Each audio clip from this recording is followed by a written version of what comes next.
ka-fishing. Ngayon po ay magdi-design ako ng isang disenyo ng trigger mechanism ng spear gun. Umpisahan ko na ho para mabilis po tayo ating gagawin.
Ang disenyo ng spear gun trigger mechanism na ito ay dalawang kombinasyon pero apat na pin.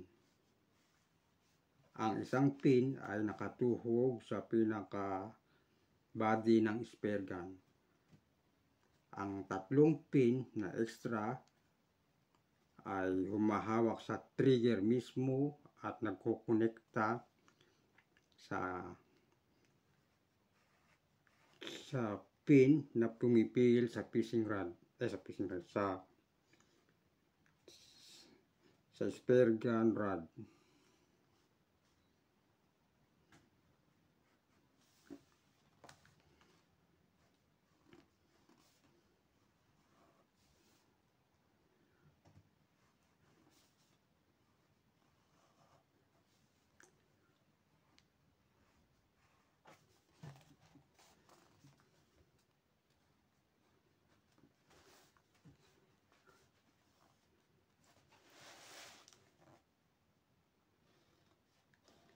Ito na ho ang pinaka-shafting ng spear gun.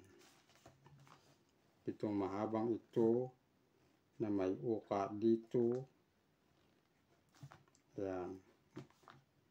Nakikita nyo, yan ang pinaka-shafting ng spear gun.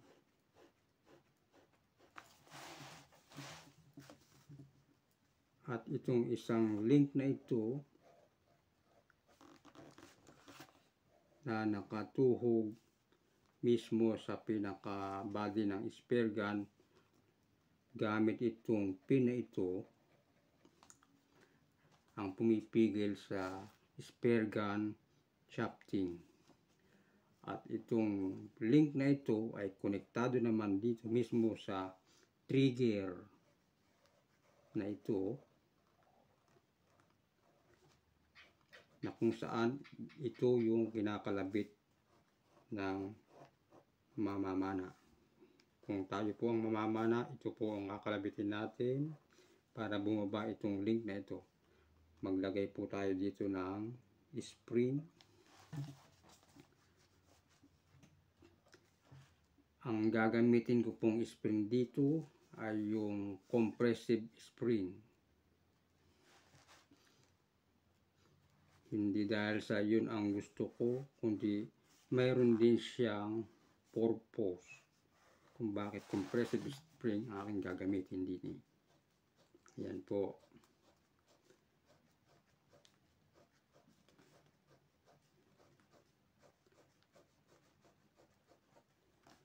Ang magkabilang dulo ng compressive spring na ito ay nakasecured sa pinaka body ng spear gun na kahoy. Dito po ay maglalagay tayo ng pin kung saan itong pin na ito ay makokontrol o nakasecured siya sa gitna ng compressive spring. Papaliwanag ko po sa inyo mamaya kung bakit compressive spring ang ginamit ko at hindi tensile string. At itong design ng trigger na ito ay may 3 pa siyang pin.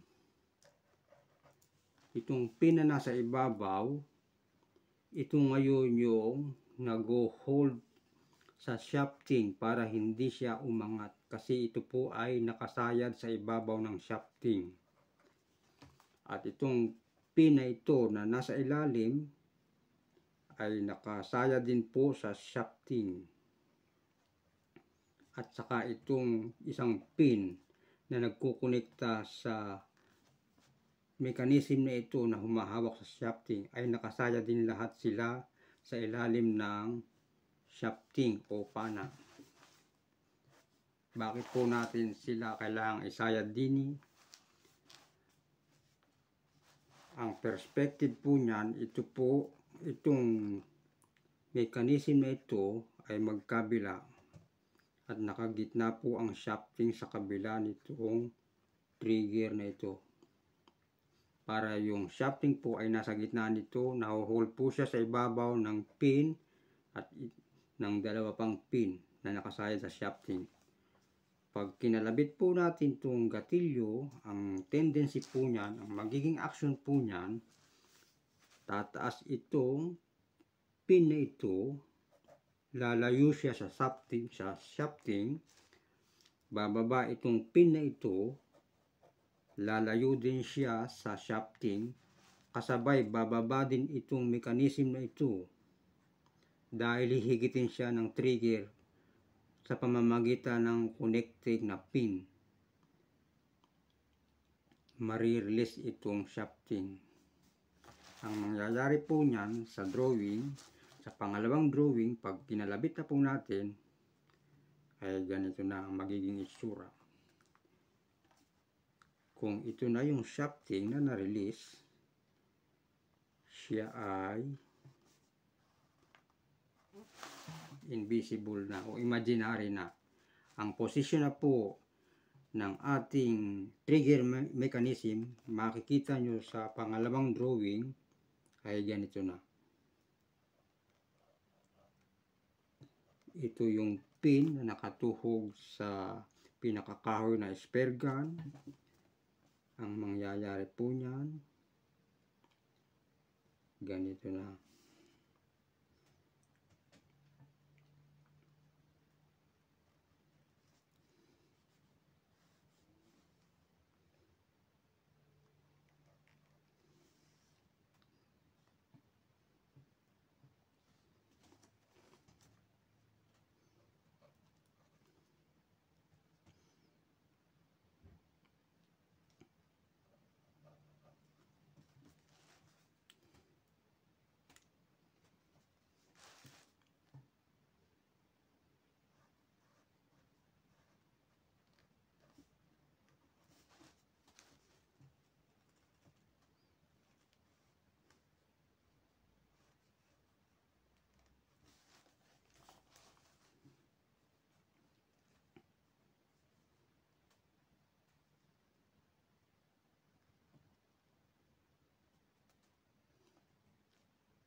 Ito na po ang mangyayari sa ating trigger mechanism kung nakalabit na natin ang trigger.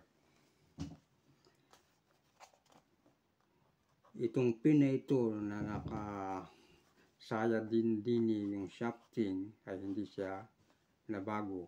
Pero itong pangalawang pin, lagyan po natin ng numbering. Kung ito ay pin number 1 at ito po ay pin number 2 at ito po ay pin number 3 at ito pong nasa gitna ay pin number 4, mapapansin po natin na itong pin number 2, ito po ay lumayo siya sa shafting na pababa dahil hinigit po natin yung trigger patras. Mapapansin po natin yan. Bumaba po itong pin na ito na kung saan itong pin na ito nagkukonekta dito sa link na ito at dito sa pinaka-trigger mismo. Dahil bumaba po ito, ang tendency po ng link na ito na pumipigil sa shafting ay bababa rin po siya. Siya ay magpa-pivot mula dito sa stationary pin na ito. Ito po ang pinaka-fulcrum niya. At itong pinaka-gitli na ito ay bababa din, lilibre po ngayon yung shafting. So, release na po yung shafting ng pana dahil bumaba itong link na ito. Hinigit po natin yung trigger mechanism, bumaba itong pin na nagkukonekta sa dalawa, pero itong isang pin na ito na nakatukod pa rin siya dito sa shafting. Nakatukod pa rin siya hanggang sa ma-release yung shafting kasi parang sinikwat po natin yung isang link na ito para bumaba gamit na rin po yung body ng shafting. Parang nakatukod siya doon para sinikwat lang natin siya pababa ito at ito ay tataas din. Itong isang pin na ito na pumipigil sa ibabaw ng shafting para hindi po walang tendency na umangat yung shafting by accident. Aangat siya kung wala itong pin na ito. Kaya ang pin na ito ay tumutulong din para ma-hold niya yung shafting na lagi siyang nakaipit dito sa link na ito. Kung mapapansin po natin, hindi po straight itong pin na ito dito dahil kung ito ay nilagay ko dito, dinisign ko lang din wala pong way para itong trigger ay gumalaw dahil saktuhan na siya, yung distansya saktuhan na sa diameter ng shafting. Kaya ini-atras ko siya, ikinlebe ko siya dito sa patalikod para pag pinul natin yung trigger, tataas pa ito, bababa ito, lilibre po yung shafting. Ngayon sa position ito, release na yung shafting. Ang purpose po nitong mga pin na ito, parang isang bareta siya na ginamit natin yung katawan ng shafting para mabunot yung pako. Parang ganyan po ang tsuri niyan. Hinigit natin to, nakatukod pa rin itong pin na ito sa shafting para bumaba itong pin na ito. At ang spring na ginamit ko na pwedeng gamitin sa akin lang ay pwede rin kayong gumamit ng dalawang kombinasyon ng tensile spring, isa dito sa harapan at isa sa kanan. Pero sa akin, ginamit ko na lang yung isang compressive spring na diretso kasi ito pag hinigit mo yan, liliko itong compressive spring. Pag nirelease mo, dahil isang buo siya, diretso ulit siya, mapapapunta uli in place itong trigger mechanism at madali mo lang din siyang may susuot yung shafting dito. Sakto lang siya dyan. Pag nirelease mo ang pagpisil dito, hihigitin siya ng compressive spring sa dati niyang posisyon. Kung ito yung dati niyang posisyon sa gitna, kung dito, ito yung dating posisyon nitong pin na ito na kung saan pinipigil siya ng compressive spring, babalik siya sa dating posisyon dahil nakagitna siya dito sa compressive spring. Pero pag hinigit mo siya, bababa itong mechanism na ito, lilibre itong shafting, release siya. Lilibre yung slot ng shafting. Kung nandito ang slot ng shafting, lilibre siya. Lilibre siya dito sa pinaka-kuntil na ito. Itong pinaka-design na ito, pinaka-kuntil na ito ng mechanism na ito yung humahawak sa shafting. Pero once na hinigit mo itong trigger, bababa ito, parang sinikwat mo ito, nakakalso itong pin na ito sa shafting while yung shafting ay nandito pa para matulungan na mapababa ito. At tataas din ito. Pero pag nirelease mo na ito, babalik siya sa dating posisyon, binalik mo yung shafting, ganito po uli ang mangyayari. Napipigilan ng pin na ito yung shafting para wala siyang tendency tumaas at makawala dito sa slot na ito. So safe po siya dahil na pipigil ng pin na ito para tumaas yung shafting. At ang gamit naman nito, para kang gumamit ng bareta na nasa ground o nasa kahoy para mabunot yung pako. Ito po yung principle niya na nakapaloob dito sa mga pin na ito. Ganito po magiging itsura niya. So, ang idodrawing ko ngayon, yung attachment ng trigger at saka nitong special mechanism na to na nag-hold sa shafting. Tingnan po natin kung may drawing po natin siya ng perspective.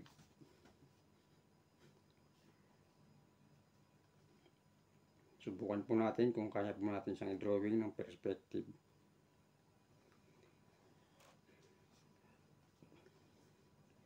Lakihan lang po natin para mas madali pong makita yung design.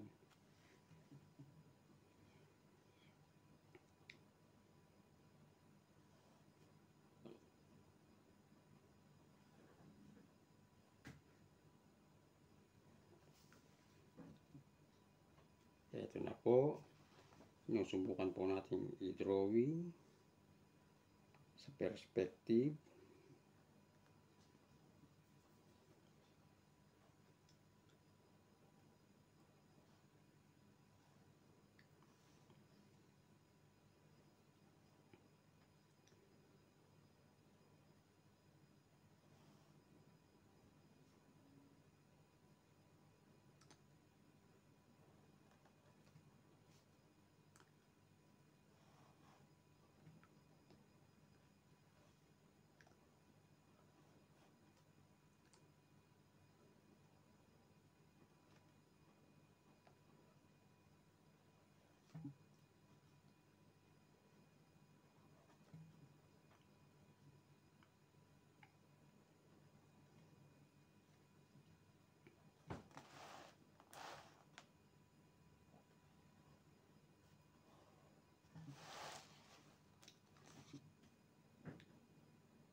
Sana po ay ma-figure out nyo yung design ng trigger mechanism na ginagawa ko ngayon sa pamamagitan na may drawing ko siya ng perspective sa abot ng aking makakaya.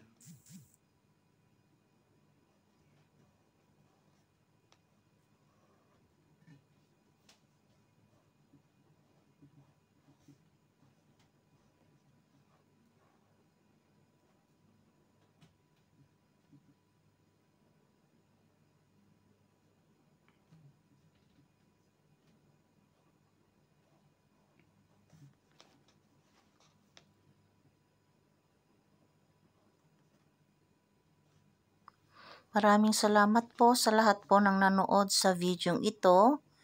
Sa lahat po ng hindi pa po nakasubscribe sa aming channel, The Fishing and Cooking Couple Mix Vlog, pakiclick po yung subscribe button at notification bell all para lagi po kayong updated sa aming mga videos.